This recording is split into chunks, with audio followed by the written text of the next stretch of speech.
The coupe we always knew was going to be this iconic architectural structure in the movie because it's so bizarre in this natural setting to have this kind of modern structure. It's almost like, you know, you're under the ocean and you get to see creatures that no one's ever seen before, and then something goes wrong. The coupe is such a wonderful place, and it gave us so much to play with, to think about how to build it. It's, in essence, an observatory. The idea for the coupe just came around by that common fear I think we all have of being watched.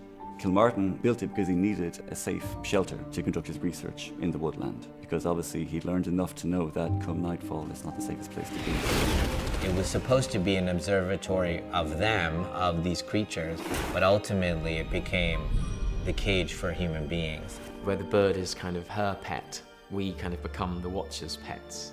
And so that was kind of the crux of the idea, like what would a structure look like that was built for kind of two ways of watching and kind of judgment on both sides. So we were really drawn to kind of using play-like lighting and very kind of theatrical elements inside, where you know at any moment that you're looking at the coupe what the purpose of this place is for, that it's for you to be observed, that you are on display.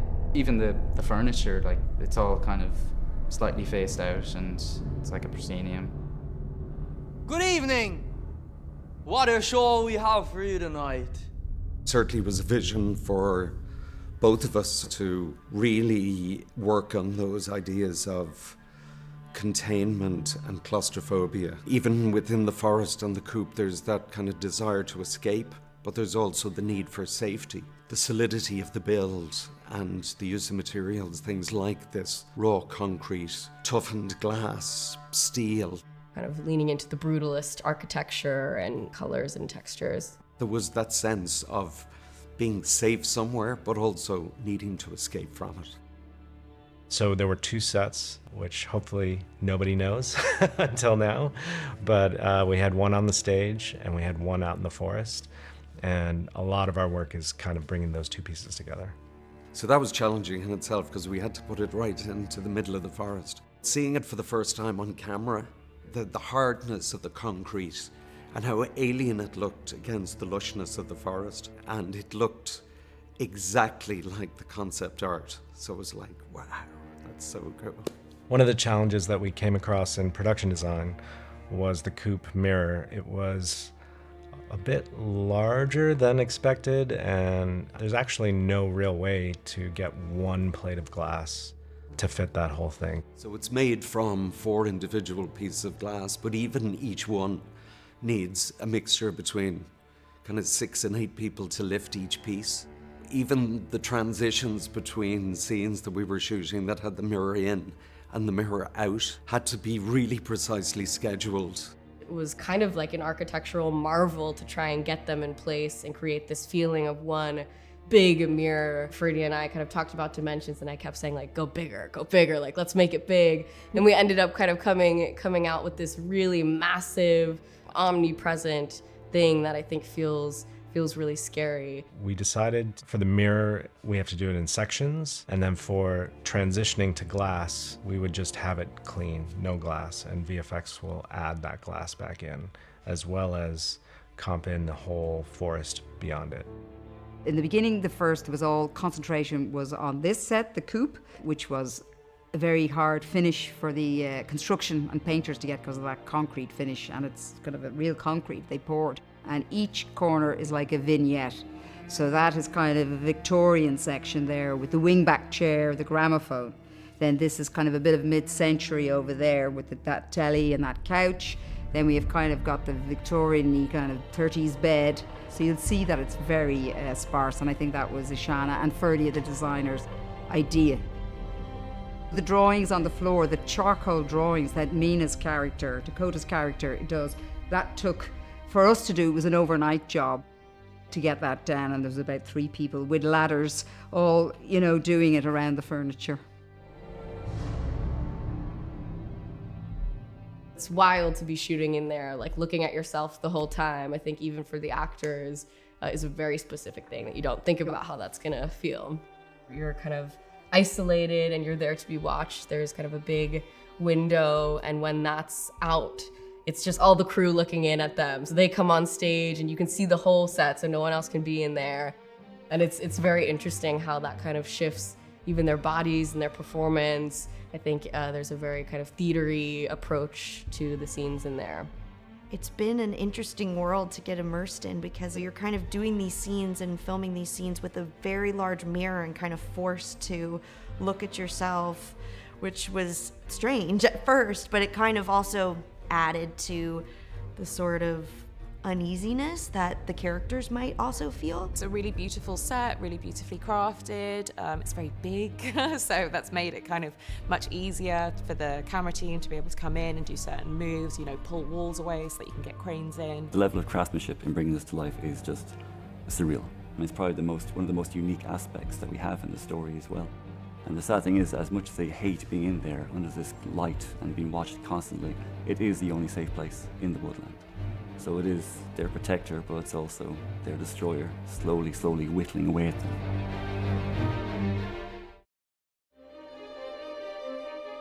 VFX is a huge, huge piece of this film. It's like a main kind of crux of this world. And Ishana was awesome enough to let us start very early on with her. We've done lots of pre-production, concepts, exploratory stuff. Through that process, we've gotten to this wonderful creature. The basic premise is beautiful entities that were forced underground and have atrophied and changed, and now they've become this frightening thing, but they were once something to behold and be in awe of, but now they're absolutely frightening. One of the first things that we pitched to Ishana was this idea of using motion actors on camera instead of going full prosthetic, which is what a lot of horror movies might do. Ishana provided a lot of reference right off the bat. She's been referencing everything from Japanese dance to Irish and Gaelic artwork. Then we also sort of respond to that with our own references and our own creative work. Ishana and the designers of the creature have spent months and months talking through how they move, how they get up, how do they change, and that's scary too. This uncanny valley aspect of their transformation is very disturbing. We wanted to be sure to capture human motion so that we can put that into the creature, but that the creatures would be fully CG. We created these suits with markers all over them, and every time we use those motion actors, we have 4 witness cameras, and those captured that motion through their tracksuits. We'll use that motion and transfer it to the actual watcher. We looked at this form of dance called Buto, which is this really beautiful kind of Japanese dance of death. And so that was like a big inspiration for us with all of the dancers and movement artists. Ishana described the pain they felt in the movement. She really wanted to show that they are constantly in pain, no matter what movement they're making, from being held in these really uncomfortable positions underground, that they are now these decrepit creatures that she wanted to get across. There are 5 watchers in total, each from completely different backgrounds.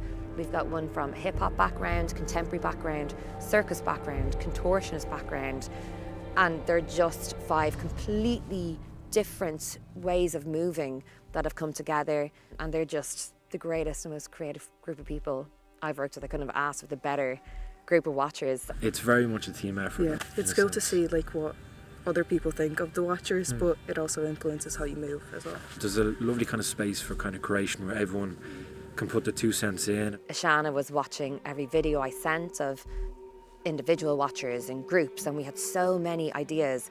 And the minute I'd send a video, Ishana came straight back, and it's just been the most fun process. My job is to bring the watchers to life on screen in terms of their performance, their motion, behaviour. Today we're shooting some reference of our contortionist. So the plan with that is we're going to take what we shot here, and once we get into animating it, it's like we use it as the base foundation for when we apply our CG character and start making it move and behave and shot by shot. Like, our watcher is a lot bigger than humans, so add a bit more weight, slow it down, speed up it needs to be, and just make sure it is it's servicing the story per shot. We're at the stage now where we're, you know, finding how the watcher moves, how it behaves, how it performs, and all that is driven by the story and Ishana's vision of how we want these creatures to be presented and how we want the audience to feel when they see them on screen. Once we get all this footage, we'll go sequence by sequence, shot by shot, and hopefully what you see at the end looks good. The CG team will be mostly in motion at that time, and that may be 50 people. It's a multi-tiered process, and then once the edit is locked, then we will get our actual shots to start working on them. And that process will probably take 3 months, I hope. One of the biggest things we tried to achieve was making sure that these watchers came across with personality and emotion and feeling and purpose driven, not just a CG creature that's just walking in the background or does a throwaway action. We really emphasized, purpose and movement. We want to sympathize with them a little bit, I think, in certain parts. But then they're also vicious, and this is definitely a horror movie. I grew up loving the stories of changelings, and I think the fairy kind of lore is really wonderful because it's childlike and it's also very mature and sensual. There's this like coexistence of darkness and beauty that really resonated with me, and to be able to kind of think about what they would be like in today's world was just a dream.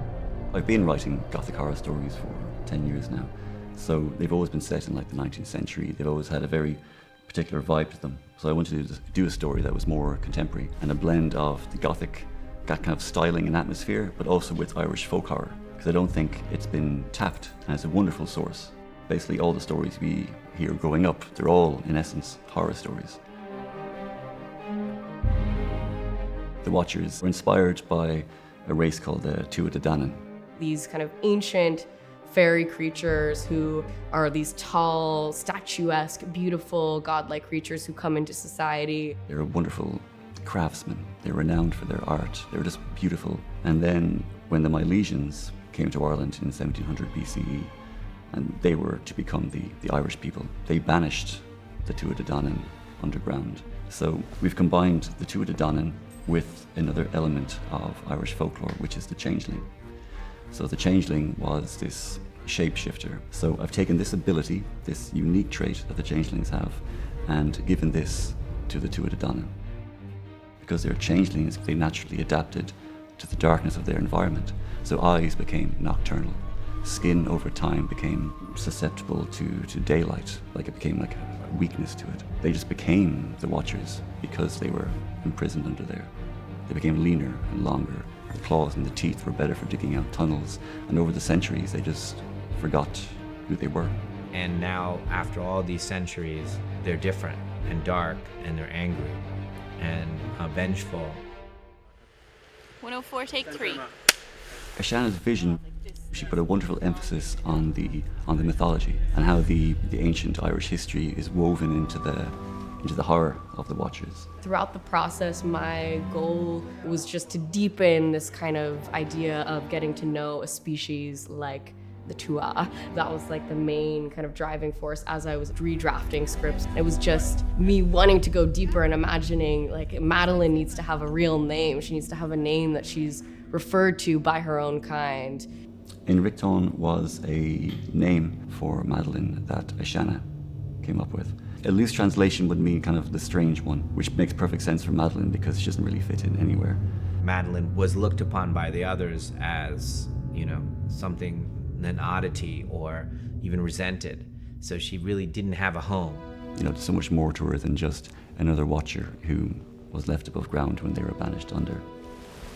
Yeah, I can't land any earlier, that's the place. So I think it's part of growing up in Ireland that it's almost a part of you, really, that the landscape and mythology and folklore are all kind of entwined.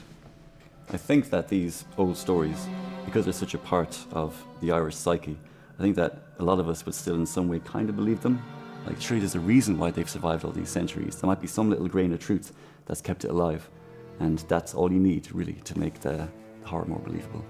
It's so deep and rich and rings so true because it's based on Irish folklore. Many generations have been talking about these stories, and you can feel the depth of it, that once upon a time people believed this, that this was true. There was ancient storytellers that Al was referencing, And then we were taking his knowledge and then making it a kind of Shyamalan contemporary thriller. Most of my life has been about trying to rationalize how these kind of magical things could exist in today's world. You can feel that in the movies, this sense of like, if they could exist, and that can be a very uncomfortable feeling.